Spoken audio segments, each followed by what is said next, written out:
Good morning and welcome to yet another episode of Across the Pond. Barry, it's first thing on a Monday morning. How did you roll out of the bed this morning? It went well, dude. I slept really well last night, which is good. Haven't gone insane just yet on day 3 of lockdown, so we're surviving this side. And your side, Chad? Yeah, woke up on the right side of bed as well. So let's get into our episode.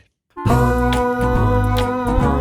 across the pond with Barry and Chad. Well, welcome back again. If you're brand new to this show, Barry's tuned in via Skype. He's in Johannesburg, South Africa, and I am in London. Obviously, a lot's happened this past week, and we've got a lot to chat about, Barry, as always. But I think this time we're gonna try and put a little bit more of our feelings on the episode rather than just throwing extra facts. What do you think, Barry? Yeah, I think so. I think we've been guilty in the past of just throwing lots and lots of facts at you, and obviously there's lots going on, so there's also interesting things to talk about. But hopefully this episode we can share a bit of our personal stories, a bit of our personal opinions of what's going on. Obviously everyone's dealing with a lot of anxiety and fear at the moment, and so hopefully some of our personal opinions can really color your experience of this podcast, and we'd love to hear from you as well. So after we've shared our personal stuff, we'd love to hear from you guys. So please get in touch if you have any ideas or thoughts or comments on today's episode. Absolutely, and how you can do that, we've actually now added a link. No matter where you listen to the podcast, there's now a link in the description where you can just click on that and send us a voice note. So let's get in a look at the week that was. The week that was. So we're going to start off with the COVID-19 updates. Like I said, there's going to be a few facts here, but we're not adding to the doom and gloom. We want to have a little bit of a discussion. So if we look at where we are at the moment, worldwide, the global number of cases has passed 660,000. Obviously, we've touched on that number throughout the weeks not being as accurate as it should be because of the testing protocols happening around the world. In terms of deaths, this number's increased quite dramatically since the last week, and that's now sitting just under 31,000. Obviously, in terms of identifying which of these deaths is specifically because of coronavirus, sometimes becomes tough when there's some underlying conditions, but obviously that's a consistent basis week to week. And in terms of the top 5 countries, so right at the top now is the United States. Obviously, that's moved since the last week. Italy is just second to that. Then we've got China, Spain, and Germany, which has risen quite quickly as well. And also the first clinical trial of the first potential vaccine now actually taking place in Seattle. So quite a bit of movement there, Barry. We've really seen a bit of increase throughout the world this week. Yeah, definitely. I think we've seen kind of the shift from Asia focus over to Europe focus, and now the United States is starting to become a big part of that conversation. So as we see this virus continue to spread across the world, I think obviously Africa is next up to kind of face that backlash, and we're kind of seeing that delay across the world. But some good news, as you say, like vaccines are starting to come into people's minds, are starting to be tested. I think a lot of people are starting to build new hospitals, and lots of personal protective equipment is being shipped all around the world. Absolutely. And so I think there is some good news around, and people are fighting this with everything they have. Absolutely. Certainly one of those that affects all of us in this big fight. Now, we're going to split it up by region again, except this time we're not starting off with our ends of the pond. We're going to look at some of the other places in the world. And something that we haven't really spoken much about up till now is India. What's happened there this past week, Barry? Yeah, so I actually had a call with a friend of mine in India to get a sense of what's actually going on the ground there. And obviously India is in a similar situation to South Africa, where it's got this wide poverty gap between the rich and the poor. Yeah. And obviously lots of very, very poor people across the country. And so that's why there's a big concern there in India. And so they've taken also very proactive action. They also implicated a 21-day lockdown, very similar to what we've seen here, across the whole country. And obviously that is a huge deal because India's got over 1 billion people, and it's got like a huge population density in a lot of their big cities. Yeah. And one of the big concerns about this lockdown is the people who are working in these big cities trying to get back to their families, right? So obviously you've got a lot of these big cities are very, very dense, and people go to work because that's where the jobs are. But a lot of their families and a lot of their rural areas are in smaller towns outside of those major cities. So I saw some very worrying footage of the borders at these provinces, especially outside Delhi and outside Mumbai, of migrant workers trying to get back to their families. And so you see these long queues, these huge crowds of people trying to get over those provincial borders, obviously trying to make their way back to where their kids are, where their wives are, etc. Sure. And so that is a big concern, that the people from these major cities are potentially carrying that virus with them into the rural areas. And so I think India are under huge stress and crisis at the moment, because they also can foresee what might happen. But like we said earlier, like a lot of people are taking this as proactively and as seriously closely as possible. And India is one of those places. They've really put everything to the metal to try and make sure they're prepared for this crisis that's to come. And the next couple of weeks are really going to show what India's lockdown is going to mean if they can manage to flatten that curve. Yeah, this is always the tough one when we have a lockdown like this, is a lot of people do work outside of the city. And when it comes time to actually getting back home, to actually sit out this lockdown, that's a natural challenge that, they might be bringing the virus with them. Obviously, we're going to talk about South Africa, which has, I would say, a fairly similar case in terms of that, but certainly worrying there for India. In terms of that lockdown, I think that was also a bit of a surprise to a lot of people that side, that sort of action was taking place. And I believe there's not a whole lot of stimulus that's been injected on the back of that. Yeah, again, it's a very similar situation to South Africa, like you say. I mean, they don't have the kind of wealth and they don't have the kind of money that they need to pump that stimulus into the economy. So for a lot of these poorer countries, it's not going to be the health disaster that's going to be the worst affected. It's going to be the economic disaster, right? And so for the rich countries, they're really thinking about the health and thinking about the number of deaths and whatnot, because they have a huge amount of money to pump back into the economy to get it back to where it needs to be. For poorer countries like India and like African countries, the economic impact is going to be the worst hit. And obviously, it's sometimes even more important than, say, the health impact, because as these economies get shut down, like you say, they don't have the stimulus to try and tide over those bad times. Yep. And so these migrant workers who are leaving their work, their jobs, and going back to their families, obviously are not going to have income for the next little bit. And that's going to have a huge impact on their economy. So India obviously is struggling with this, and they're trying to figure out what is the right thing to do. Hopefully the 21-day lockdown does give the flattening of the curve that is necessary, and hopefully we don't see as much of the spread from the main cities into the rural areas, kind of like we saw in Italy. When the lockdown was put in place in Italy, people dispersed to all of their families in various rural areas, and especially in northern Italy. And that's where the virus really spread. And so hopefully we've learned our lessons from Italy, and we've kind of put things in place. And I think India are trying to do that the best they can.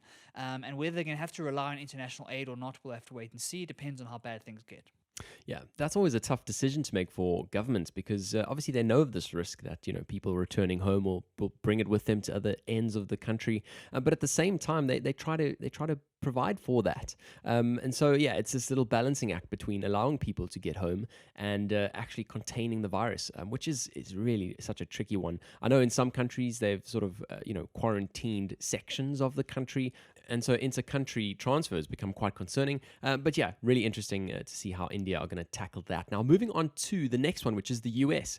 We've sort of touched on this 2 weeks back, but last week we didn't really speak too much of it. Barry, you've been keeping close contact of what's actually going on there. It really looks like there's so many people saying so many different things. Yeah, it's really confusing in the US at the moment. I think they have a real leadership problem right now, because obviously you've got Trump at the helm, and Trump is doing some crazy things that look ridiculous to everyone involved. And then you've got all the various states underneath him that are trying to do their best for their particular state. And so what I've seen in the media and what I've been reading about is a lot of infighting between the state governments and the federal government, right? Because every state is trying to look after their people, but also trying to look after the economic impact, trying to look after the jobs, etc. And so they're trying to balance these various considerations. And so the federal government hasn't actually come in and given a real national-wide kind of way forward, or an action plan. And so a lot of people are a bit confused as to what is going on. Is there a lockdown? Isn't there a lockdown? How are we trying to deal with it? Are we keeping businesses going? Are we shutting them down, et cetera, et cetera? And so there's lots of confusion right now in the US. I think that they are they're starting to hit the exponential part of the curve. We've seen cases grow at incredible speeds in the last couple of days.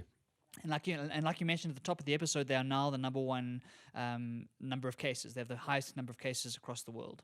And so the US is really struggling with this. I think one of the reasons they're struggling, Chad, and what I wanted to chat about is the nature of American liberty. Like, kind of the way that America runs is just on this pure freedom, liberty at all costs. That's kind of the major value in their society. And so a lot of their citizens are actually fighting against lockdowns because they feel like it imposes on their liberty. And it does, right? When the government announces that you're going to lock down the country, you're going to try and stop businesses from running and stop people from leaving their homes, etc., you're almost imposing some sort of martial law. And so obviously it's for a good cause in this instance, but people are very worried about the precedent it might set as to how much power the government actually has. So a lot of American citizens are trying to fight back against the lockdown, probably against their better interests, but trying to maintain that feeling of freedom and liberty. And that's very American. It's a very American idea. And so the question is this going to bite them in the bum? Is that kind of like freedom at all costs kind of mindset going to mean that they're going to keep their economies open too long and let the virus spread until it peaks? And that's a big concern, I think. Yeah, exactly. Especially given the lag in terms of the data and the tests. There's that 3 week lag that we know about. So, yeah, I mean, that's really is concerning. I mean, if we look at the UK and the initial approach that they took, which was more of a sort of persuasive, we advise you to do it this way, that's kind of one potential way where the US could, keep their liberty intact. But now the question is compliance. And in terms of the UK and the reason why they had to escalate it to an actual lockdown was because of that compliance. People were still going on holidays on the weekend and really just not taking this seriously. What is the feeling that you get in terms of the US and the US citizens at this stage to keep that liberty right intact?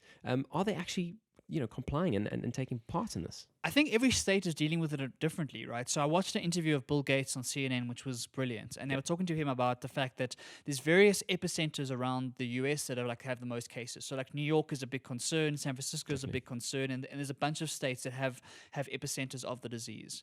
And the guy on CNN was talking about, is it possible to do a quarantine of those major areas and let the rest of the country operate? So do kind of a quarantine that just isolates certain problem areas.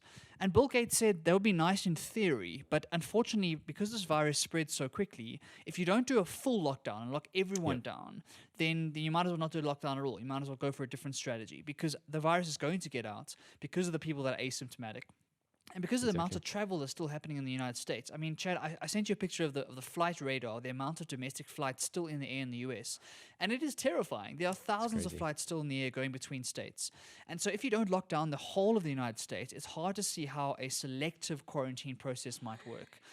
Some states are fighting for that because they might have only 500 cases in their state, and so they're trying to protect their economy because they haven't seen the medical impact yet. But if you talk to people in New York who are dealing with thousands and thousands of cases and death rates rising every single day, they obviously want the whole country to be shut down because of people coming in and out of New York all the time. Yep. And so I don't quite know what's going to happen. I think that a federal government's going to have to come in at some stage and make a national kind of emergency or a national game plan. But when you look at Trump, it doesn't fill you with confidence because all he's talking about is keeping businesses open. He's talking about his ratings. He's talking about all sorts of nonsense. It's hard to see his administration delivering a game plan that everyone buys into because there's such polarity in the states. Like there's the Trump states and there's the non-Trump states. And the non-Trump states are not going to want to listen to him at all. And so I think we're going to see the political divide in the US is really going to be under the spotlight here. And whether they can get the act together or not, we'll have to wait and see. Absolutely. I mean, we've only seen Trump bragging about the economic strength of the country under his reign. We saw that at the World Economic Forum. And so obviously he's trying to sort of keep hold of that for as long as possible, especially when economies around the world are just crashing. But now at what point, Barry, does it become completely reckless? At what point do worldwide organizations have to actually step in and say, guys, if you're not doing anything, you're actually posing a real threat for the human race?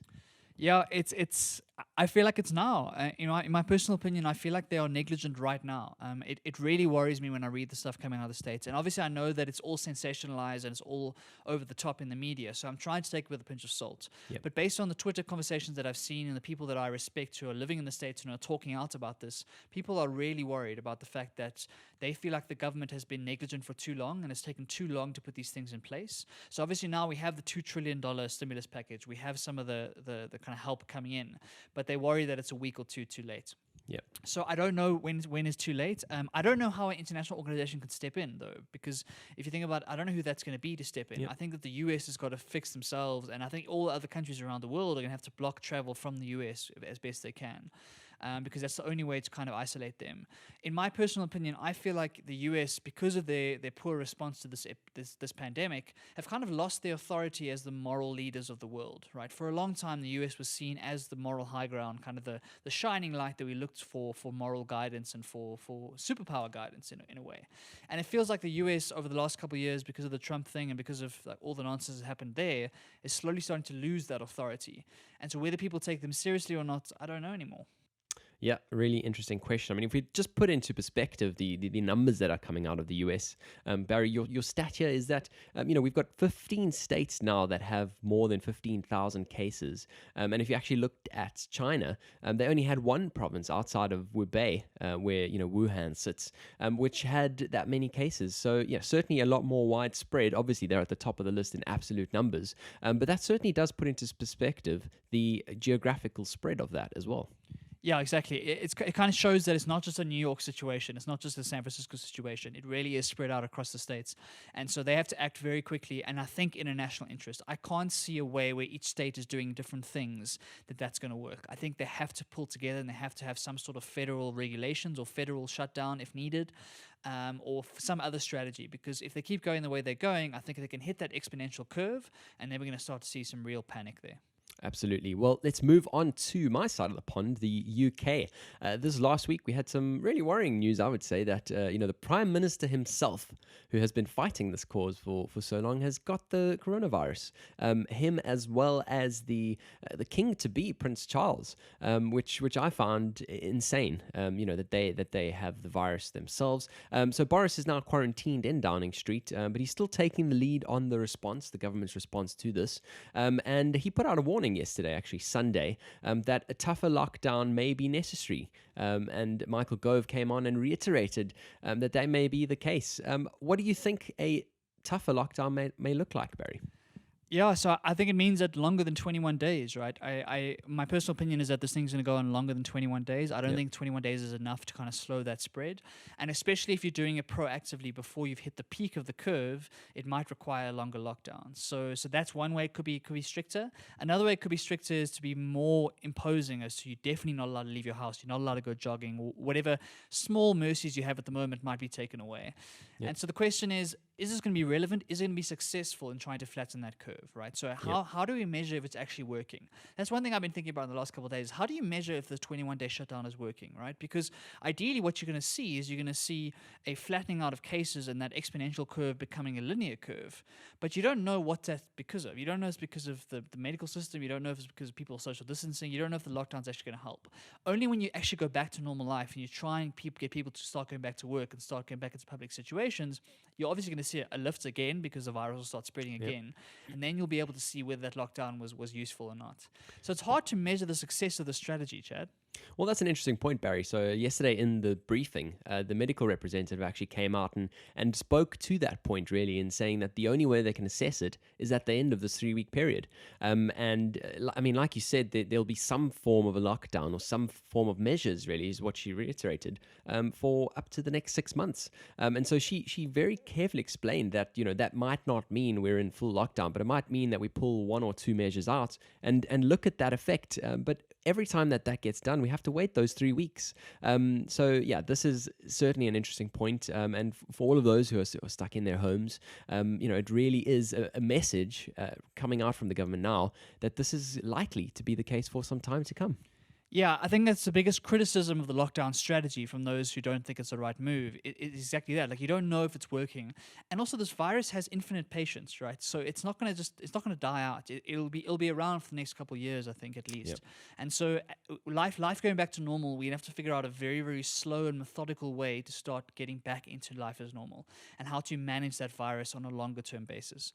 And so the 21 days is obviously just like a shutdown measure to try and slow that spread and kind of flatten that curve as best we can.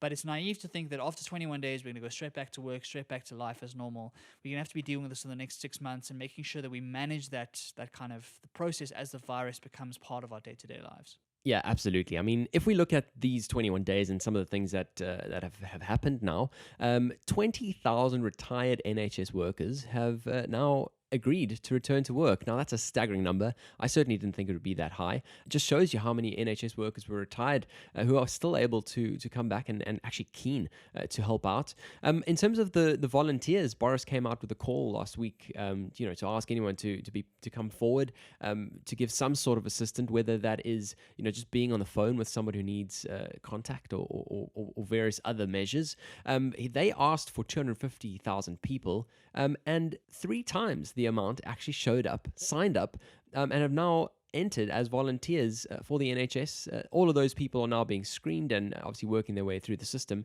But that certainly is a very positive message to see. Yeah, that's where you see the good of humanity, right? I think that in times of crises, we all want to pull together and we kind of feel that social cohesion and we want to be able to help. I think one of the things I've been feeling over the last few days is it's hard to know how to help. It's hard to know how to be a part of the solution rather than just sitting at home and just waiting for things to sort themselves Exactly. out. Yeah. And so these are practical examples of people who are able to offer whatever help they can. And like you say, it could just be a phone call to someone who's lonely. It could be a phone call to someone's in quarantine and doesn't have any social connection. It could Yep. be getting groceries for someone who's too old to go and get them themselves. So there's various ways we can think about how trying to help personally. And I think these crises always bring out the best in humanity. They bring out the kind of things that make us human, and we remind ourselves that we actually need each other and we need help from each other. And I think that's beautiful. And I hope that we can continue that process and that thinking beyond these crisis situations. I wish we could feel this kind of social cohesion in a time of just normality.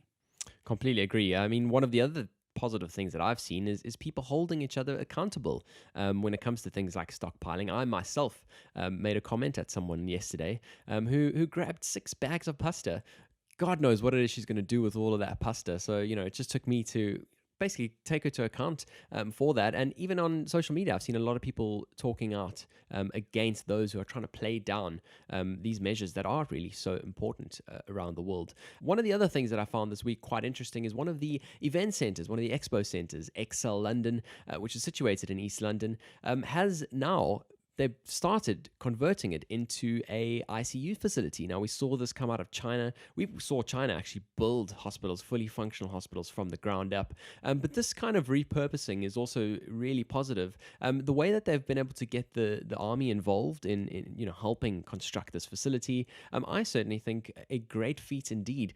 This center will potentially have the total maximum capacity of around 4,000 beds, Barry. That's awesome. I think we've seen lots of these kind of little innovations and little uses of space and uses of engineering talent and whatnot. Like we've seen lots of people trying to come up with new ways to make cheap ventilators. So I've seen interesting designs about cheap ventilators for like $100 you can make out of other materials and whatnot. So I think people are pulling together to try and find out ways that we understand the hospitals are going to be overwhelmed. How do you prepare for that situation? How do you have spaces available and have equipment and have people available to help those who can't get into major hospitals? And so this is a great use of that, a great example of that, using that big space for good and hopefully providing support for the healthcare workers who are doing their best on the front lines. Indeed. I mean, in terms of those ventilators, I even saw a design with a snorkel, which is certainly quite a genius way of, repurposing an item at a time of need. One of the other cool things that happened this week, I sent Barry a message at 6 p.m. on, I think it was Wednesday or Thursday night. There was just manic clapping going around on my street. Everyone was opening their windows, cheering outside. And so everyone was basically doing their part to thank all of those NHS workers who are working so hard to save so many lives. We also saw Boris and the Chancellor outside of number 10 Downing Street doing the same thing. That was obviously before he was in quarantine, but certainly a positive thing to do and really show appreciation, which I think is so important. Yeah, it really is key. And I think it means a lot to the people actually working on the front lines. I think they can feel isolated in these periods because obviously everyone else is at home doing their thing and they are like dealing with the biggest crisis of their lifetime.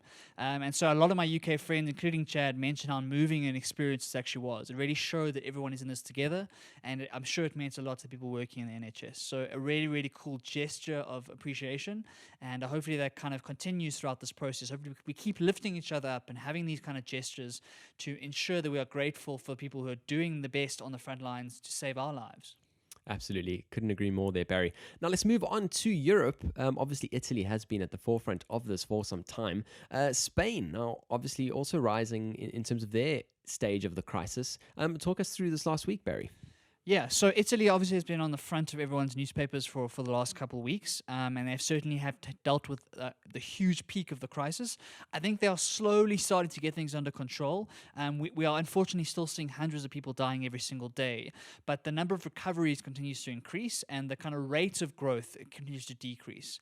And so I think Italy are managing to survive as best they can. It's certainly not good there yet, it's certainly not stable there yet like we've seen in Asia, but it's on the road to being stable. So that that is some good news from Italy. The bad news is obviously in Spain. And so Spain has seen huge increases over the last couple of days. In fact, as of recording, 29th of March, in the last 24 hours, they had 838 deaths, which is a huge number. And they're seeing a huge number of deaths every single day. They're dealing with the same sort of things seen in Italy. And so hopefully they're learning the lessons from what Italy's been through. So I think Spain is in for a tough week. And our thoughts and condolences with everyone there. Hopefully they can find a way to flatten that curve and get it to as stable as possible as quickly as possible.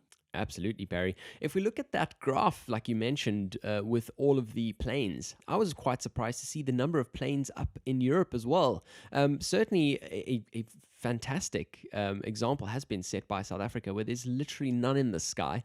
Like you say, the US and Europe really, really lagging behind there. Obviously, Italy and Spain have locked that down for some time, but some of the other parts of Europe also potentially in a bit of danger there too. Yeah, I think so. I think Europe hasn't implemented the same sort of level of travel bans as, say, South Africa has, and definitely the US hasn't either. And there's obviously different ways to think about that, because what that's done for South Africa is destroyed the travel industry, which is a difficult conversation to have. And so it's whether that trade-off is worth it. I certainly think it is at this point in time. I was also flabbergasted to see the number of planes in the air. But again, this is a trade-off. It's a hotly debated topic. No one actually has the right answer as to what the right way to do this is. And obviously, like, you got to think about various economic considerations versus the health implications. What we're seeing in Spain and Germany and Italy is really worrying, and hopefully that doesn't spread to the rest of Europe and to other places who are potentially in more risk or poorer countries than those countries. But we'll have to wait and see what happens.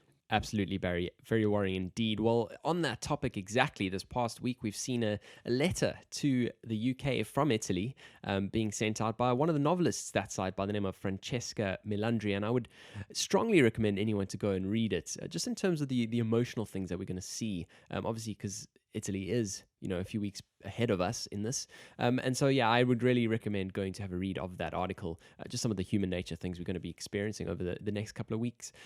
I certainly identified with a lot of that, and I can certainly see where we're coming. Have you, out of interest, seen that letter, Barry? I haven't, but I must definitely go and read it. I think that one of the things we underestimate during this period is the psychological and emotional impact on all of us. And so obviously we're all living with this anxiety and this fear, and especially in South Africa, where we feel like the apocalypse is coming our way. I think any of those things we can read to try and prepare ourselves, to get ourselves in the right state of mind, to be able to deal with this without the kind of panic we've seen in some other areas, I think that's important. So I definitely will go check it out. Fantastic. Yeah, definitely do. Let's move on to South Africa. We've obviously spoken a little bit about the effectiveness of the travel situation there. In terms of the rest of what's happened this week, Barry, talk us through it. Yeah, so obviously we went into the 21-day lockdown, and so we're 3 days in so far. I think a lot of people are dealing with this new normality and dealing with the new habits and routines they have to put in place when they're locked indoors for large periods of time. But of course, like, the worry here in South Africa is not with the rich people living in their big houses in the suburbs. It really is about the townships and the poor people in the country. Because the big concern there is that how can we expect people to quarantine themselves and isolate themselves when there are 6 to 8 people living in a one-room shack in Alexandra? So there's big concerns here about when this virus gets to the townships. And this morning, as at time of recording, we heard about the first reported case in Khayelitsha, which is the biggest township in the Western Cape by Cape Town. Yep. And so in South Africa, everyone is very, very worried at the moment. I think there's big concerns of what's to come. We have to wait and see over the next couple of weeks as to what the exponential curve is going to look like. And hopefully the kind of proactive lockdown we've been put in place is going to be decent enough to flatten that curve as best as we can. So that's kind of the big concern from the citizens at the moment. I think a lot of people are worried about what happens when it gets into those townships. And obviously the army have been deployed around South Africa. We've seen lots of semi-scary videos about how the army is dealing with people, and I always want to take a little bit of pinch of salt, because a lot of these things are just anecdotes and we don't see lots of the good work that the army and the police are doing. But we're going to see the rubber's going to hit the road in the next couple of weeks as we see what happens as this virus continues to spread throughout the country. Yeah, really worrying indeed, Barry. I also watched some of those videos of the army going into some of these townships, and it really is tough. They want to go in there, they want to assert themselves, they want people to comply with this lockdown measures. But how do you do that when the person is confined to a shack? And now, just to put into perspective for those who don't know the size of these shacks, I would say that they're not bigger than sort of 10, 15 square meters, where you've literally got 6 to 8 people in one space, and they really do find it tough to sit inside the whole day. It's hard not to be empathetic with that kind of situation. Yeah, definitely. I think that's where a lot of my anxiety has come from the last couple of days is trying to put that in perspective. And I've been a bit frustrated with some of my friends who are in very privileged situations who don't quite understand that, don't have the empathy for those people because maybe they haven't seen those shacks or they don't realize what those people are going through. Yep. And so I'm trying to put that in perspective and trying to understand what I would be going through if I was living in that situation. And unfortunately, there's a huge number of our population who are living in those environments, and they often don't have the right food. They don't have the right supplies. They had recently lost their jobs or can't go to work, etc. And so I really do feel a lot of empathy for those people, and that's where my concerns lie. And so it's kind of hard to sit in these nice. I mean, I sit in a nice house. I have food. I have lots of opportunities. I have Wi-Fi. All that good stuff. I'm doing fine. I'm doing good. And then I think about those people out there who are really going to suffer from this, and it really makes me feel really sad, to be honest. And so I'm trying to find ways to help. I'm trying to feel useful, but it's hard to know how to help from these privileged situations because you don't have access to those people. You other than monetary contributions, I'm not sure how else we can help these people. One of the other things I've seen come out is these homeless facilities that they've come up with. Obviously, the army, making some solution available. This has been under fire as well because, some people saying this was possible all along. Why has solutions for homeless people not been around sooner? What are your thoughts on that, Barry? Yeah, I think it's a statement we've heard around the world as to all of a sudden people pull money out of pockets, people pull solutions out of pockets, everyone starts working together, everyone starts caring about each other in these times of crises. And it really does beg the question as to what happens in times of normalcy. And so I don't know the answer to that. I think that a lot of these things are sometimes driven by politics, driven by trying to win brownie points in certain instances. And so it's a nice chance right now to pull out those stops and try and really prove to people that you care about them. But we have to look at the economic impact of these things and whether they are sustainable over a long-term period. I think that in South Africa, we've got such a problem with corruption and the amount of money that's gone missing that a lot of the money could have gone to solve those problems. It could have gone to be helping these people in these rural areas. But because of these politicians and these people in high areas of government who've kind of funneled the money away from these people, that's why they struggle. And so I think as a country, we have to really pull together and realize that we have a duty to help these people. We really do have a duty to help these people and a moral obligation, some would say. And that moral obligation doesn't just end when the crisis ends. We really have to be doing everything we can to make sure that the money being spent in this country is being spent for the benefit of the majority who are really under the poverty line. And if we don't do that, we're going to find ourselves with a riot on our hands. We're going to find ourselves with an uprising because it can only go on for so long. We can only have this kind of inequality gap for so long before something happens. Yep. And so I think this crisis is a good example of that and really shining the spotlight on the fact that we have this huge gap between the people who are going to be absolutely fine during this crisis because they have access to medical care, they have a nice house, they have food on the table, etc., versus the majority who are living in squalor and who don't have the means to protect themselves from this virus. It is impossible to isolate themselves. It's impossible to quarantine, etc. And hopefully this crisis will show that in black and white, in clarity, to make us realize that we need to change the way this economy runs. We need to change the way we think about South Africa. And that's what I'm hopeful for. I'm hopeful that this will, although we're going to go through some dark times in the next little bit, I'm hopeful that it changes the way people think about this economy, about this country, and hopefully puts us on a trajectory towards fixing some of the problems.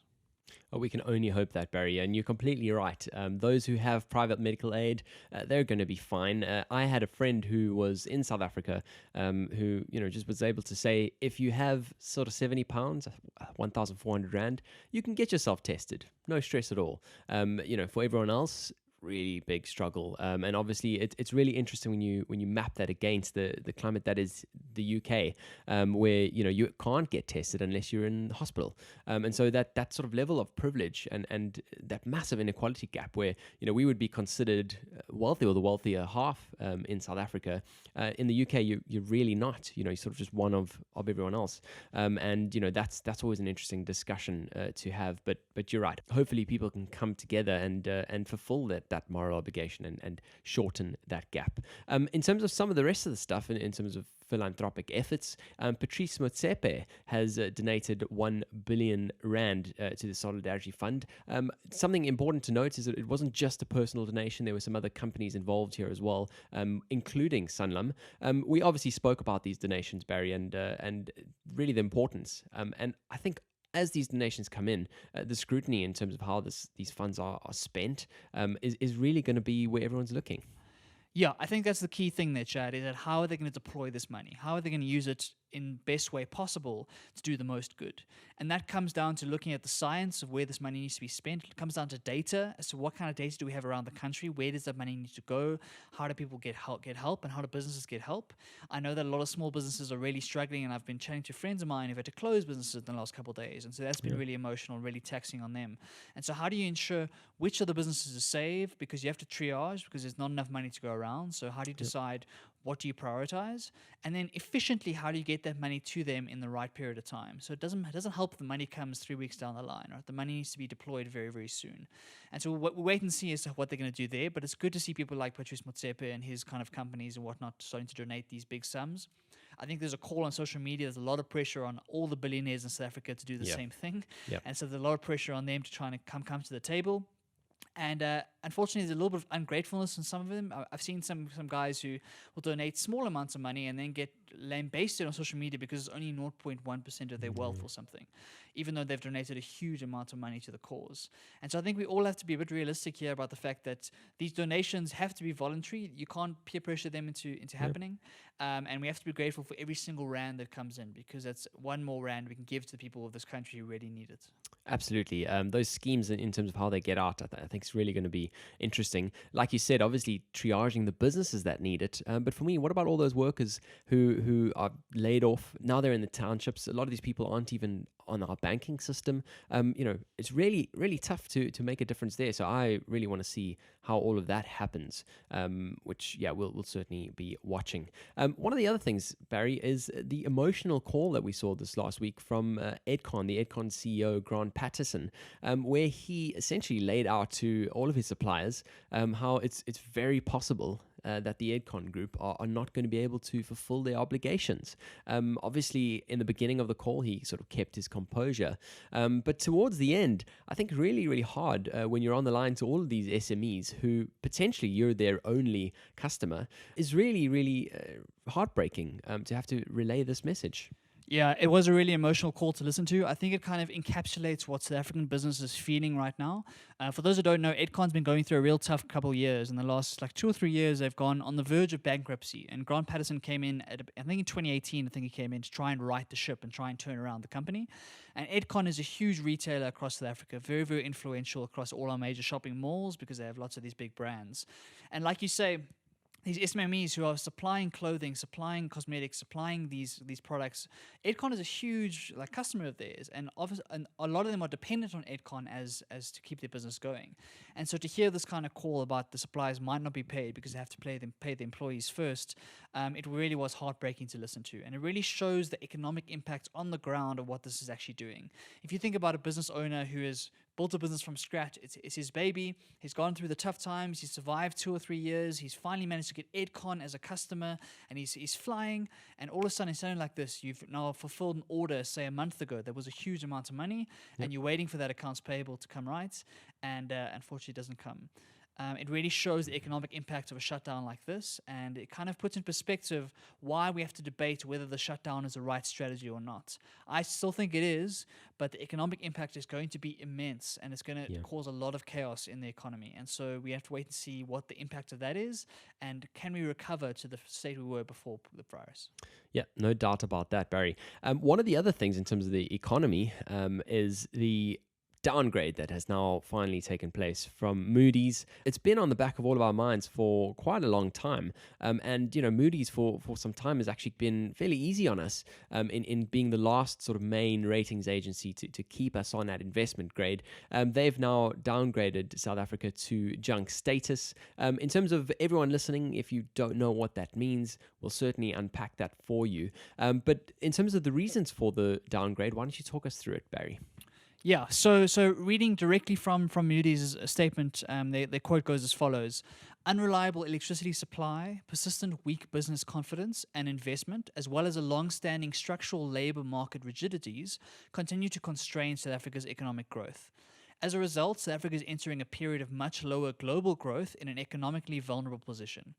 the government's own capacity to limit the economic deterioration in the current shock and more durably is constrained. Yeah. And so that kind of, it confirms what we've thought about South Africa for the last year or two. Definitely.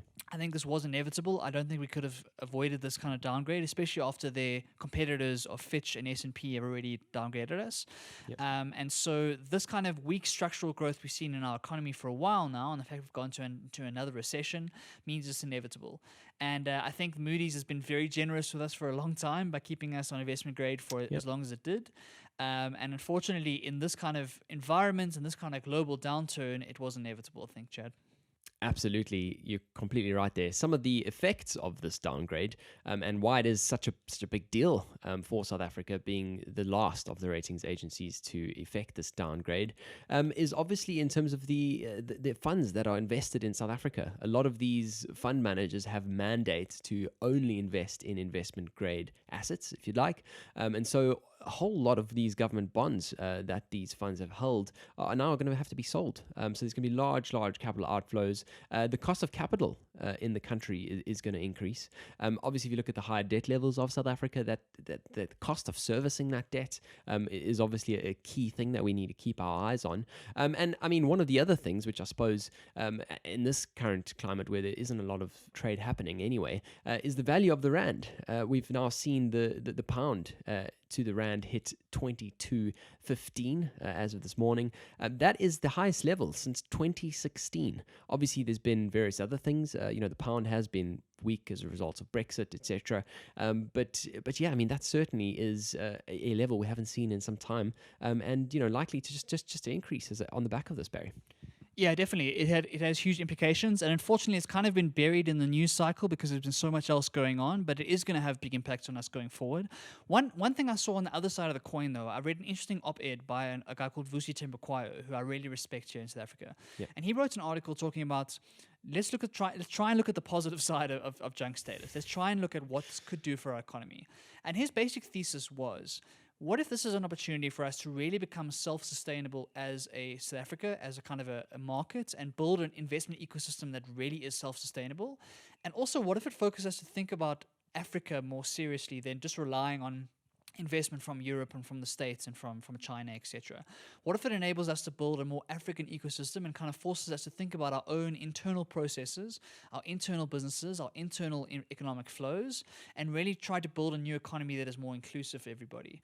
And I thought that was an interesting op-ed to read. I think that it is very optimistic, and it's trying to show what could be the positives. It's a very, very difficult road to go down, but it just shows that we don't have to be thinking about this in doom and gloom all the time, right? A downgrade status is simply a status change. That's all it is. And so if you're going to just go into nihilism and think, oh, the economy is doomed, then obviously it's going to be doomed. But if you see the opportunities here and you realize, okay, cool, you have to replace those investment flows from somewhere. How do you change your business? How do you change the way your asset manager runs? How do you change the way you look for that funding? And maybe think about Africa as your opportunity rather than those international countries and those first world countries. Maybe there's a way forward. I don't know. Yeah, potentially. It's an interesting vantage point. If you look at Nigeria, a really strong economy in Africa that's really come a long way in the last couple of years. Potentially, South Africa gets some flows from there. But yeah, a really interesting one. One statement that I saw coming out from the Finance Minister, Tito Mboweni, on Friday evening, which I thought was really interesting ahead of this potential downgrade, was he said, therefore, to say we are not concerned and trembling in our boots about what might be in the coming weeks and months is an understatement. And I think this is kind of the time that we're living in right now. Everyone, not just unique to this downgrade, is really just that uncertainty. What is it about us as a human race that needs to know exactly what's happening in the next coming days, the next coming months? It's this uncertainty that makes us so scared. Yeah, I think it's the downside of being human, right? As human beings, we have this ability to foresee into the future and to think about the future. Every other animal in the animal kingdom kind of just deals with their present, and they kind of deal with what's happening right now, and they're beyond, say, a day or two, they don't have much idea of what a future looks like. As a human being, we've developed this cortex that gives us an idea of, okay, cool, we can think about the future. Yep. What that does is it's good, obviously, because we can plan and we can think more long term, and that's been crucial to the survival of our species. But it also allows us to worry about things in the future.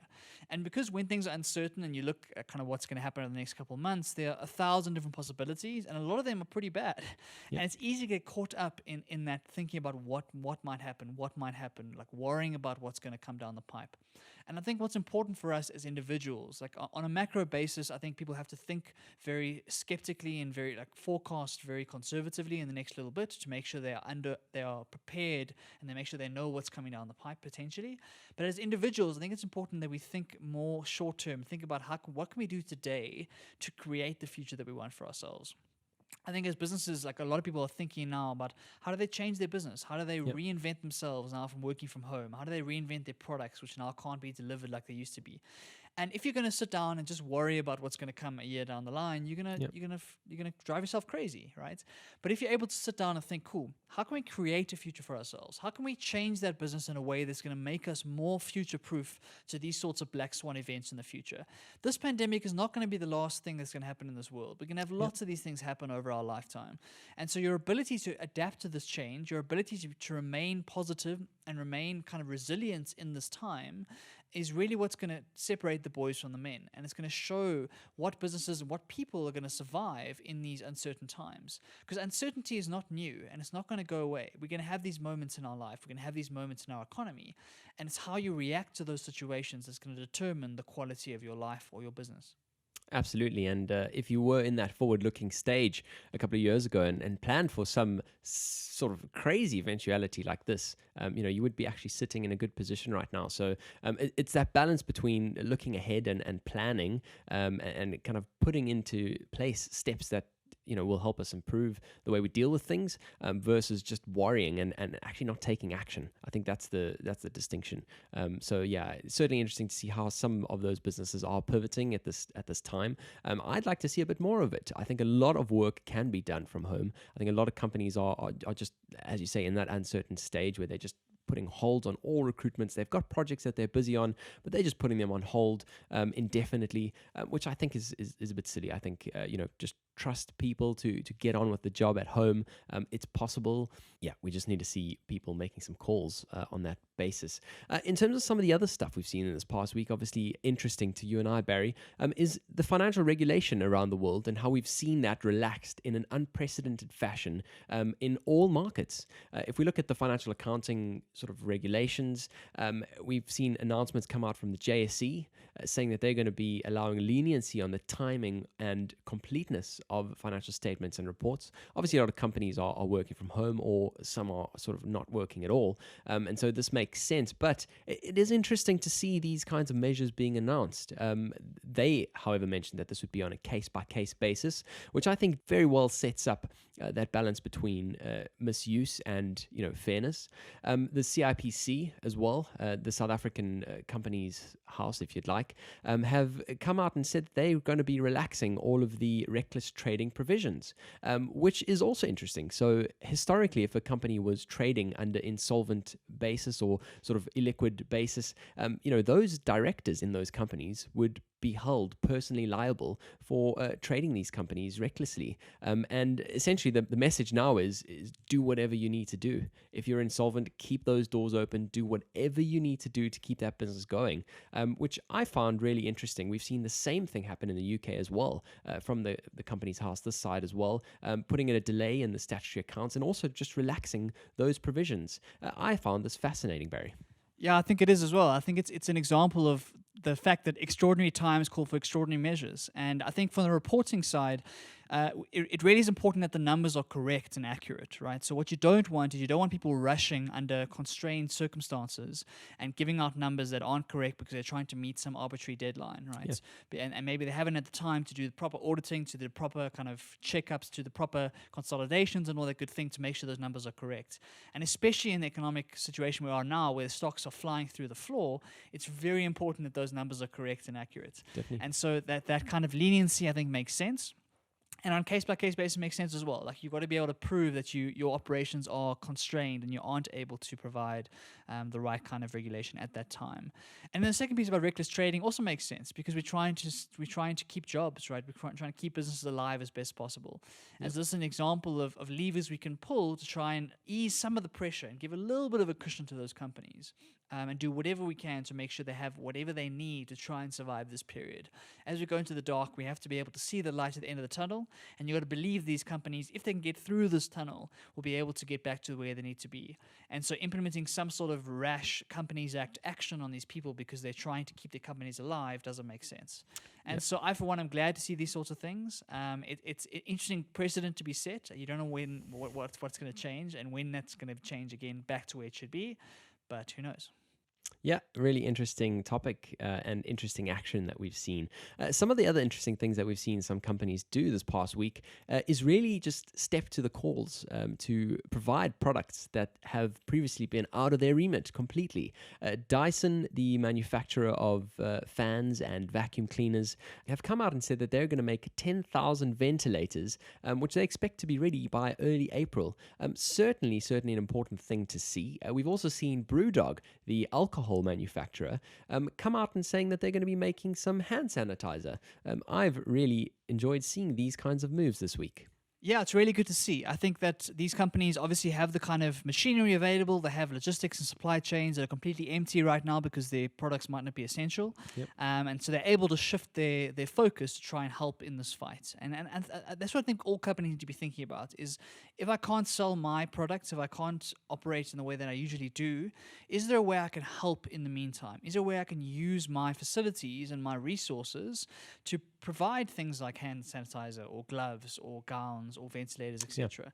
And I think a lot of companies with a little bit of creativity and a little bit of ingenuity will be able to do that. Will be able to turn around and really provide value to the economy in this time. And what that does is it keeps people employed, it keeps people working, and keeps things going in the economy. Mm-hmm. And so if you are in this situation and you do have an opportunity to try and help like that, I think it's always a good thing to do. Absolutely. Set that example. Save some lives. Let's move on to our next segment. Stuff I found interesting. So welcome to the segment of the week where we throw in anything we feel like we want to talk about. And this past week, Barry wants to talk about video communication platforms. On to you, Barry. Yeah, so we've seen with everyone in quarantine, everyone working from home, there's been a huge surge in people using video conferencing as a way to communicate with teams and to do work. And not just work, to actually communicate with family and friends around the world. Yeah. And so, this is one of those moments where some companies during this lockdown period are going to absolutely soar, and these video conferencing companies are one of those examples. Now, the leader in the market for as long as I can remember has been Skype. I mean, Skype has become almost a verb we use. I'm going to Skype you. It means to video conference you. And it shows how strong their brand is because they have been the number one for so long. But what's been interesting for me in the last week to see, Chad, was that I think Skype is losing a big battle right now. I think that Zoom, as kind of an up-and-coming company, has really taken the world by storm. And every company that I see or talk to is using Zoom for their conferencing. And so I don't know why Zoom has managed to find its way into this number one spot. I think it's because Skype has been known as somewhat not as reliable in certain instances, and Zoom has been shown as uber reliable in every time it works. But interesting, Chad, I think that Zoom has got a worse audio and video quality than Skype. And you would think they'd be important in this, but it seems that only reliability matters. I don't know. It really is a fascinating one. Sometimes I think we as consumers just latch on to something because, we like the way it looks. We like the user interface. And so it's really interesting. In terms of that, I think in a corporate context, it's easily understandable if it is more reliable, because you'd much rather have that call, even though it's not as clear, but the fact that it's not cutting out really does help. Personally, I love, all things that are high resolution, etc. Barry knows where I stand on this completely. But yeah, I mean, I think that's a fascinating thing to see. And we'll have to see what Microsoft, who ultimately owns Skype, are going to do on the back of this trend that's happening. Also really interesting is how these products can be integrated with other suites. So we've seen, Zoom integrates really nicely in the Google remit. Some companies, believe it or not, do not use Microsoft Office at all. I've been at a company where Gmail was the app that I used to send emails. I used Google Calendar, Google Drive, housed all my files, and there was direct integration with Zoom, which is really, really convenient to send a meeting request to someone and literally just click on a link to say, make this a Zoom meeting. All of a sudden, they've got the link there. You don't have to do anything else. Certainly, I think an important thing to add. I'm not sure if Skype has this integration, Barry, but if it doesn't, don't you think this could be one of those differentiators? Yeah, I think that's where Skype has missed the trick. I think that they have so many large corporations around the world who are just absolutely tied down by Office and by the whole Microsoft suite, and they have these legacy systems in place, and everywhere in that office uses Microsoft products. But for some reason, Skype is still not winning that battle. So I'm sure there are those integrations. I'm sure Skype is integrated into Office and into Outlook and all those good things. But I still see 1000x the Zoom meetings than I do the Skype meetings. And so that is bizarre. I think that Skype has really missed the trick. I don't know what they've got wrong, but they really should be the biggest winners in this situation. They really should be soaring right now, and Zoom is eating their lunch. And so it's interesting to see a small up-and-coming business, which is now not so small anymore, taking on this giant, which is Microsoft, and winning. Well, you always wonder whether Microsoft's going to buy them out. We'll have to see what happens. One of the things that I wanted to chat about is last night I discovered something by the name of Disney Plus. Not sure if you've ever heard of it, Barry, but essentially it's like a Netflix for all of the Disney, Marvel, Pixar, National Geographic, and Star Wars catalogs, which I found fascinating. It's £6 a month if you'd like, $5.99. Not going to trick me. I found it really great to go through all of the Marvels that I haven't seen, and certainly catch up on some of those feel-good things that we really need during this time, especially on the Disney front. Yeah, I've heard about it, and I've heard very good things. Every friend of mine who's got into that world has really enjoyed it and said it's one of the best streaming platforms they've had, and it's because of the power of Disney, right? Yeah. Disney has created so many incredible stories that kind of fill our childhood and now our adulthood with lots of these franchises which mean a lot to a lot of people. And so Disney Plus is obviously doing very well. I think they are trying to fight against Netflix and a lot of these streaming platforms. A lot of these content providers are trying to fight against Netflix, and Disney Plus is one of those that really does show a unique differentiator to Netflix. Like there are shows on Disney Plus you can't get anywhere else, and really, really good shows that people care about, and not just shows, movies, etc. And so they're one of the few streaming platforms that really has a unique differentiator and is really forcing people to spend on the subscription of Disney Plus as well as their Netflix. Yeah, it's really interesting to see. I mean, I actually bought a Marvel box set a couple of years ago, and spent a significant amount of money on that. Obviously, investing in Blu-ray. Little did I know we'd be where we are now. But yeah, now to have that full catalog and more is certainly a great thing to have, and especially the sort of extra quality that we have these days as well, which is fantastic. So yeah, definitely check it out if you're into those kinds of catalogs. Shall we move on to our next segment, Barry? Let's look ahead. Looking ahead. So this one I'm quite excited about. I actually added a comment to the section of our collaborative workbook saying, yes, Barry, because I'm really happy he added this. And this is in the last couple of weeks, Apple have released their new 2020 iPad Pro. Obviously, we always like looking out for these new flagship devices. The timing is obviously interesting. We spoke about Apple and how they're planning to roll out their new devices over this next year, really, especially with the climate at hand. But they decided to push ahead and actually roll this one out. And obviously, the iPad Pro has been one of those sections of the lineup that has been so niche, so specialized for those pro users. A lot of people saying they don't even know who those kinds of users are. I myself have a very old 9.7-inch iPad Pro, and I just haven't been able to justify in the last 3 or 4 years making that upgrade, which is really, really interesting. Some of the new features, they now support cursors. This kind of hints a bit of a move. They've also added a new accessory, really, where you're able to have a trackpad and a keyboard that integrate kind of wirelessly with this device, and that definitely shifts into a interesting direction. And obviously, new cameras, like we said, Barry. That's the only thing companies seem to throw at new devices these days is new cameras. And this LiDAR camera. which seems to do a bit of 3D mapping around a room. Obviously, really cool for those kinds of AR sort of implications. Certainly, interior designers going to be happy to see those kinds of features. But for you and me, Barry, what do you think? Yeah, I think that's the big debate, right? Is these features feel a bit gimmicky? It doesn't feel like there's anything that's that new on these devices. They are still very impressive, and they are still the best tablets on the market by a long way. They are incredible feats of computing. But like you say, the use case is difficult to understand, right? This tablet market really struggles because it was designed to be in between your laptop and your phone, and designed to fill some of those use cases. But the phones have got so good these days that a lot of the things you used to want to do on a tablet, you can just do on your big smartphone anyway, and they become so big they're almost tablets themselves if you look at the plus versions and whatnot. And so the tablet kind of falls in that limbo area, and the use cases are hard to understand. One of the big things Apple is trying to do is trying to convince you that the tablet can replace your laptop. And that's the big debate, right? Is can you use an iPad Pro now with its cursor support, its keyboard, its trackpad? Can you use it as your primary workstation? And there's a lot of people who think you can. I think if you're a user that doesn't use much graphics or doesn't do like fancy things, that you mostly use email and kind of word processing and those sorts of things, the iPad is perfect because it's very, very portable, it's incredibly impressive, it's very, very fast, and it's got the kind of technology inside of it that can really rival, say, a MacBook Air or kind of those products.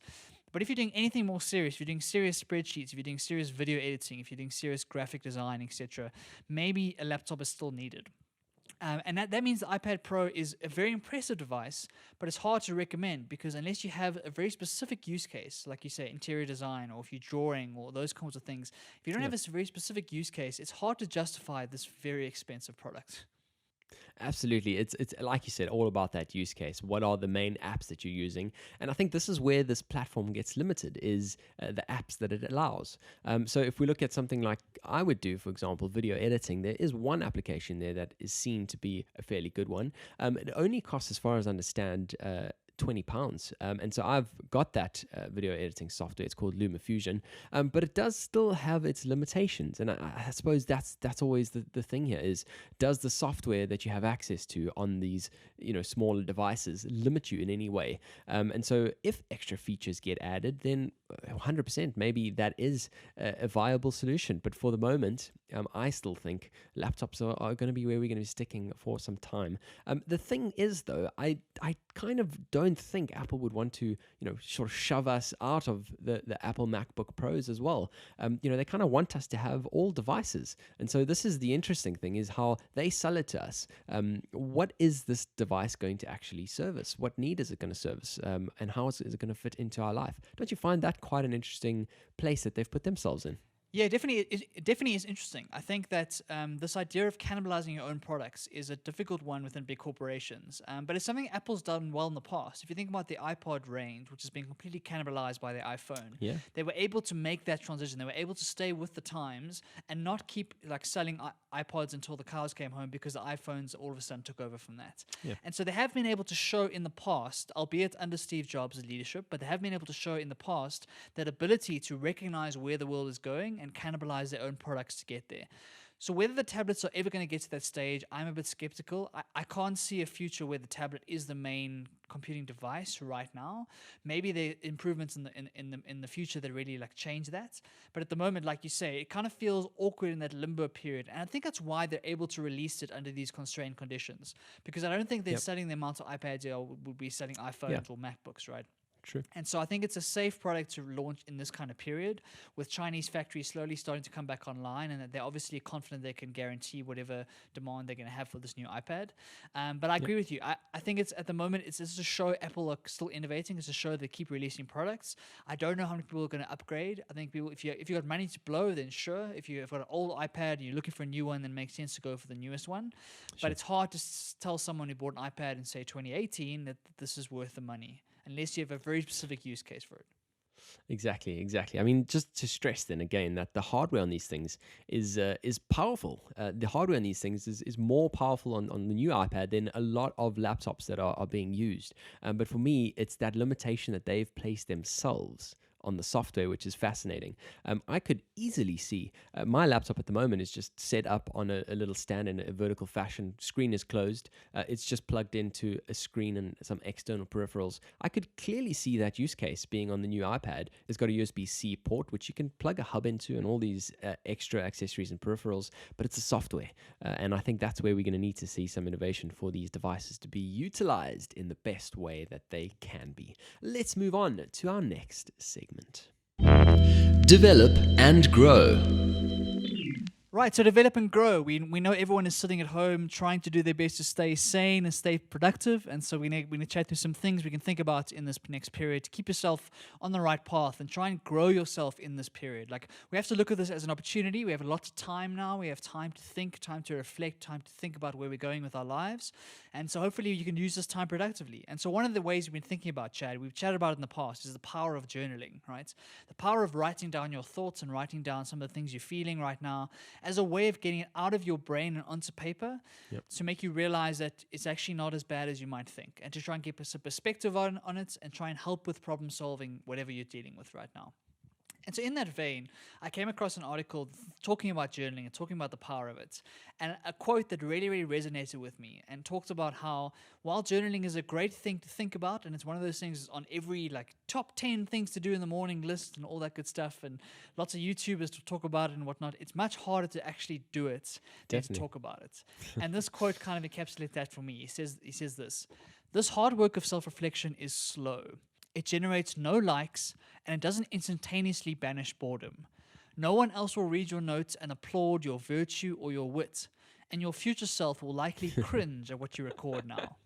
And I think that was perfect. I think that encapsulates everyone's feeling about journaling, and it doesn't feel fun sometimes. It doesn't feel worthwhile. It feels like, what's the point of doing this? And it's to be able to realize that this self-reflection process is slow, and it takes time, to build the habit. It takes time to get into that mindset of reflecting on yourself and realizing that no one's going to read it. It doesn't matter for anyone other than you. Yep. And once you get to that stage, that's when the power of journaling really takes hold. So I encourage you, if you're struggling right now to journal, if you're trying to make it a habit and it's not coming right, realize it's a slow process. No one is going to like it. No one is going to give you applause or any of that stuff. It's for you. And that self-reflection is important for your own development, regardless of what other people think. Yeah, I completely agree. I always struggle to find, it's always that opportunity cost of how I'm spending my time. If I could be, spending it creating something or doing some actual thing that I can, instantaneously get some gratification for. And I think that's the point of this, is I would always choose something like that instead. And it's kind of one of those where we really just need to put that time in our diaries to put these windows of self-reflection in, which I certainly think we need to do. How long do you spend on it every day, Barry? It really depends on how much I have to write. Some days it could be 3 or 4 minutes where I'm struggling to get 3 sentences on a page, whereas some days I've got so much going on in my mind that I could sit there for an hour. And so it really depends on what's going on. I think what's important is that doing something every day, doing a little bit every single day. It's not about writing 11 pages. It's not about writing the next great novel in your journal. It's about writing something down that just tries to crystallize what's going on inside your head. All you're trying to do is trying to use journaling as a mental windscreen wiper, just to wipe the dirt and the rain out of the way so you can see clearly ahead. And so it doesn't matter how much you're doing it. It doesn't matter if it's on paper or on a computer. It doesn't matter how you do it. It's the fact that you do a little bit every single day. That's a really nice way to see it. We certainly need to throw that into our daily routines. Moving on to the next one, I wanted to just chat about how we use our time in this next few weeks or months. And obviously we spoke about this last week as well, but this idea of just upskilling, even if it is in something trivial. So now for the YouTube viewers, you'll be pleased to know that my haircut was done by my fiance. Sort of first time she's cut my hair in the last, sort of year or 2 years. And it really was on the back of watching one single YouTube video. I then cut her hair as well, which I've never done either. And yeah, it's just really interesting. We had such a fun time, but just that feeling of accomplishment at the end of it, where, we are always so worried about getting our haircuts. This is the perfect time because no one's going to see you for the next 3 weeks, albeit on a video call. So if you do mess it up, now's the time to actually try these things. I thought it was such a cool little experiment, Barry. That sounds really cool, Chad. What I really want to ask is how terrifying was it to try and cut your fiance's hair? Because that is a high pressure situation and lots of responsibilities. So talk us through that. You're not wrong, Barry. You're definitely not wrong. It was terrifying in the beginning. She was very, very impatient. Even just getting used to sort of handling the hair, because I'm a guy. My hair's a lot different to a lady's. So just in terms of getting used to just using that comb in the way that you need to sort of set the hair up into quadrants, and kind of work through each different piece. I mean, luckily I was only taking up tiny little pieces of hair, so it wasn't a massive amount, but it certainly does take a little bit of trust building, and let's just say I'm glad I didn't mess it up. Yeah, I think a lot of relationships are going to be tested in this next little bit with a lot of these trust exercises, but it's really good to see. And I think YouTube is your friend on this. I think YouTube's got so many amazing things. So any little DIY project you've always wanted to try, any skill you've always felt, I wish I could do that. There are so many cool online resources that can really show you what you can do. And like you say, Chad, you've got 3 weeks. Whatever mistakes you make in these 3 weeks, no one has to know about. So you've got this chance to try something that you've always wanted to try that might be scary, might be out of your comfort zone, you might suck at the beginning, but with a little bit of work and a little bit of practice, who knows, maybe you come out of this lockdown with a brand new skill that you can use.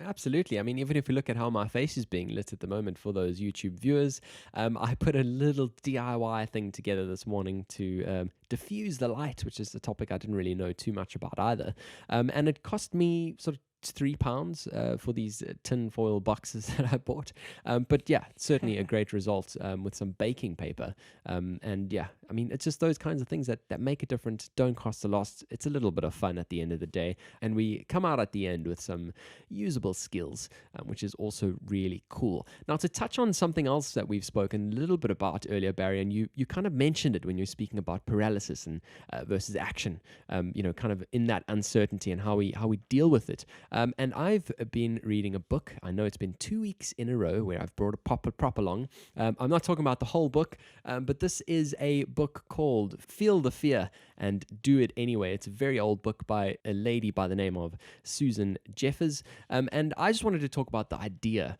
of the pain to power spectrum. And so, yeah, this is really just that mental state that we find ourselves in, where we're kind of looking at something from a position of pain or looking at it from a position of power. And she splits that up into 3 other spectrums as well. So if we look at underneath pain, she's got helplessness, depression, and paralysis. And that's what we were talking about, Barry.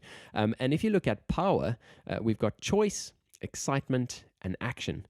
So you really need to focus on each of those little spectrums and shift them from the one direction to the other as best you can. So if you're in that position of helplessness, what is it that you can do to change that feeling to a feeling of choice? I can actually choose what I'm going to do rather than I feel helpless. Similarly, in this spectrum of depression, when you're in the depths of despair, how do you change that to excitement? What is it that you can do to get yourself there? And similarly, with paralysis, we spoke about taking action. It's these spectrums that alone don't add really much, but just that self-awareness of where we sit on the spectrum at any particular moment in time, I think is a very, very powerful tool that we can use to get ourselves out of our heads and actually come out on the other side. What do you think, Barry? I think it's really cool. I love that idea. I think that the key belief here is the belief that you can change your emotional state, that you don't have to be victim to whatever you're going through at the moment. And when you realize you have the choice, you have the ability to change that emotional state by the way that you act, by the kind of enthusiasm you bring to things, by what you focus on, then your whole life can shift and your whole kind of world can change. And so I really love this idea. I think it's an important reminder to us, especially in these times right now. We can feel down, we can feel helpless, we can feel like this is being imposed on us. What if we turn that around, we try and be proactive? What kind of actions can we take to change that emotional state, to change the way we view our future? Just maybe stop worrying and think about what actions can I do right now that can create a future that's better for myself. And so I think it's a really cool idea. I think it's a good reminder for all of us. I think that we all need it right now. And the reminder is the belief that you can change your emotional state. That's where it all starts. Once you believe that, you can create whatever life you want for yourself. Absolutely true. Couldn't have said it better myself. And on that positive note, it brings us to the end of our episode. We're quite far into this podcast now, Barry. Episode 21. We changed the branding last week. It's a little bit silly, but I think quite cool. The podcast is certainly evolving a little bit and growing into its own, don't you think? I think so, Chad. I've certainly learned a hell of a lot. I mean, we chatted about the reasons for starting the podcast. I think I'm slowly getting better at some things and certainly getting worse at some other things. And so we are learning a lot. And we're growing with you guys. And we've had so many encouraging messages from people. So we really do appreciate those messages. We're very grateful for anyone who gives us their time and takes time to listen to this stuff. We hope it provides value. It certainly is providing value for me. And I think I speak for Chad as well. And so I'm really enjoying it. I'm hoping that we continue to do this for a long time to come. And we keep getting better and better and better. Absolutely. Well, hopefully you like the way we've gone in our new branding. Let us know what you think. That icon has changed now. So yeah, hopefully you like seeing our faces. And certainly, please do send through any feedback. Send through your questions. Like I said, there's now a link in every single episode for you to interact with us. And that's what we want to do. So thanks again for tuning in. This was episode 21 of Across the Pond. Across the pond with Barry and Chad. I even closed some curtains today, try to put a little bit of effort into the lighting setup. So hopefully it comes across. Nice. Today's average, but we've literally just had the best weather ever, and we obviously can't go outside. It's just yeah. Thanks, London. Day 3 of lockdown here in South Africa, but otherwise all doing good. Yeah, I don't know what to say else. That's terrible. That is terrible. Can we start that again? Yeah, let's start it again, because maybe I shouldn't just ask such a vague question. I wanted to ask a very specific thing, and I forgot. Corona on the brain. Got corona on the brain. Poorer companies. What the hell? India Limited. But for poorer countries, India Limited, India LLC, maintain those economic. I don't know what I'm saying. People always when the lockdown was put in place in Italy, cross-continental. Sorry, I was going to say intercompany. Damn transfer pricing. And so inter-country sort of transfers become... Sorry. Okay, getting it out. And the federal government hasn't really come in and given a real, global, not global... concerning, is... That really is... National and came on and and Michael Gove... Relevant, is it going to be... is it going to... what's the word? Piece of us just being socially cohesive, playing down the messages that even sorry, Barry, you're like, who's this It's guy? all good. It's is he all even good. talking? What is he doing? He's just making these sounds. A snorkel, someone converting a snorkel into a ventilator, and it makes sense. It sort of covers your face. There's a pipe that can come in and feed that. Sorry, I actually don't know enough about this to. There's pump oxygen into you, right? There's pump oxygen, right? That's as simple as that. But I think Spain is in for a tough week of the next couple. Oh, jeez. Absolutely. I mean, I actually looked... Sorry, I don't know why I say I mean. I hate it. Whenever I'm editing and I hear me say I mean, I didn't even say anything. How can you say you mean if you don't... People living in one room in a shack in oh, jeez. I think we've seen... Sorry, do you want to add something there? No, go for it. There. Some good news we've seen from this side is that... sorry, Brad. No, that's cool. Sorry, I thought you wanted to. Okay. I really do feel a lot of empathy for those people, and that's where I met. We have an honor. As a country, we have to pull together and realize we have a duty to help these people, and so hopefully these implementations, these. Oh my goodness me.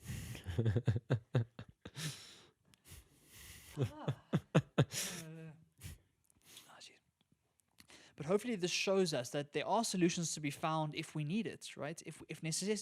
Oh, jeez.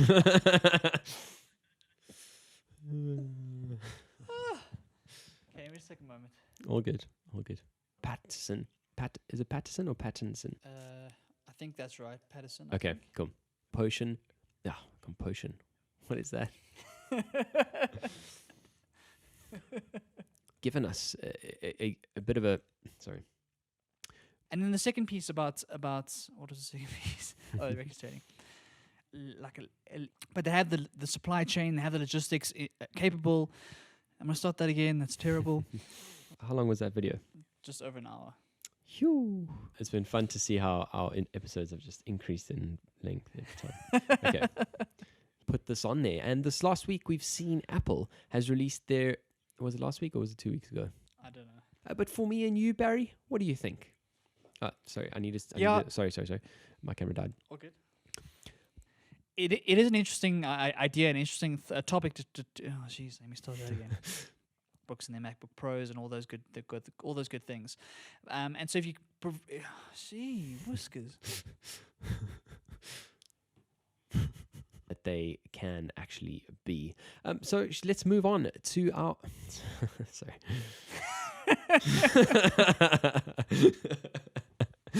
Yes, we've been false starting a lot today. Jeez. Just imagine this was a live proposition. Just imagine. It feels like we're buffering. It's like we're trying to talk and you're buffering. Oh man.